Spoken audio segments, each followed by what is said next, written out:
meus amores, o assunto de história de hoje vai ser sobre identificando séculos. Vocês vão encontrar este conteúdo na página 12 do livro de vocês.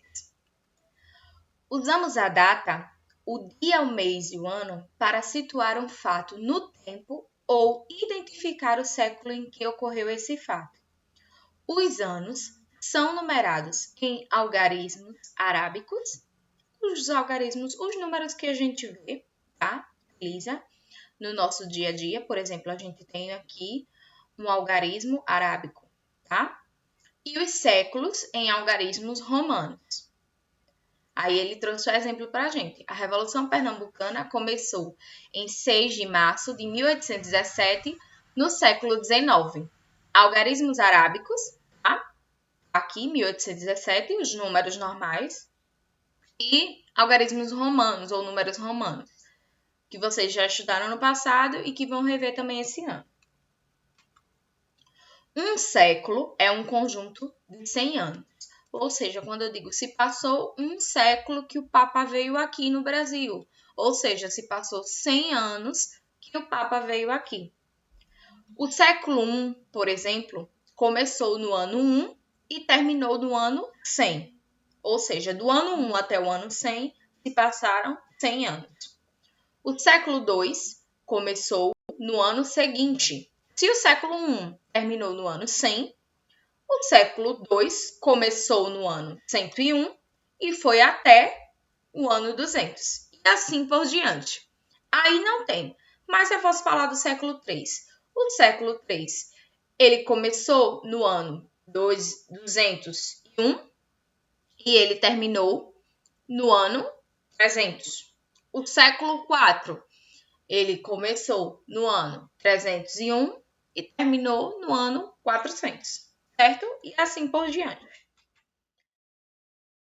Agora, meus amores, nós vamos entender como identificar o ano e o século.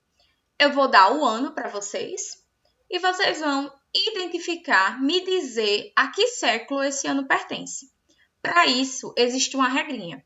Eu vou explicar agora. Para identificar a que século pertence um determinado ano, retiram-se, os dois últimos algarismos do número que o indica e soma-se o número 1 ao que restou. Como assim, tia Jéssica? Vamos lá ao exemplo. Eu tenho o número 622. Segundo a minha regrinha, eu tenho que retirar os dois últimos números, que nesse caso aqui é 22. Vai sobrar quem? O número 6. Restando o número 6, o que eu tenho que fazer? Somar mais um.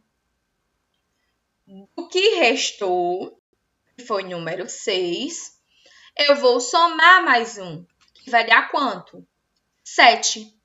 O 7 representa o século deste ano. Só que este número é arábico e eu não posso deixar assim. Eu tenho que transformá-lo em números romanos.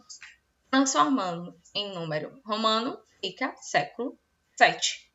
Outro exemplo para vocês entenderem melhor.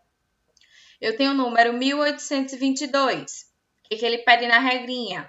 Retirar os dois últimos números, que no caso aqui também é 22. Eu retirei. Sobrou apenas quem? 18.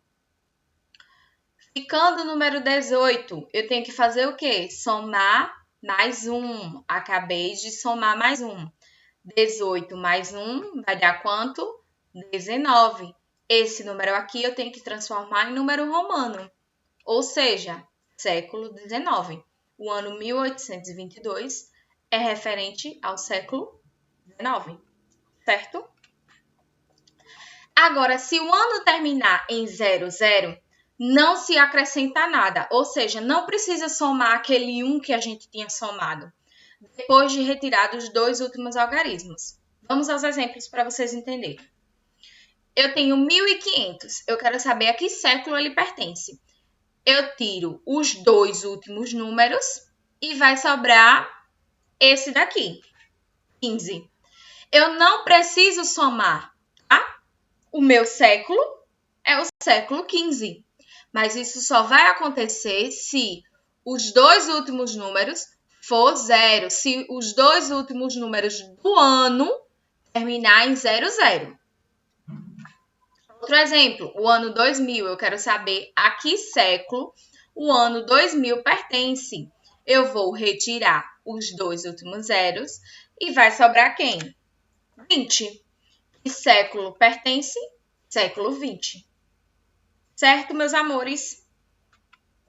Os anos terminados em 00 correspondem ao último ano de cada século. Assim, podemos concluir que o século XXI, o século que estamos, iniciou-se no 1º de janeiro de 2001. Aí ele utiliza aquele exemplo lá do começo, tá? Que a tia Jéssica foi sequenciando para vocês. O século I é do ano 1 até o ano 100. Século 2 é do ano 101 a 200.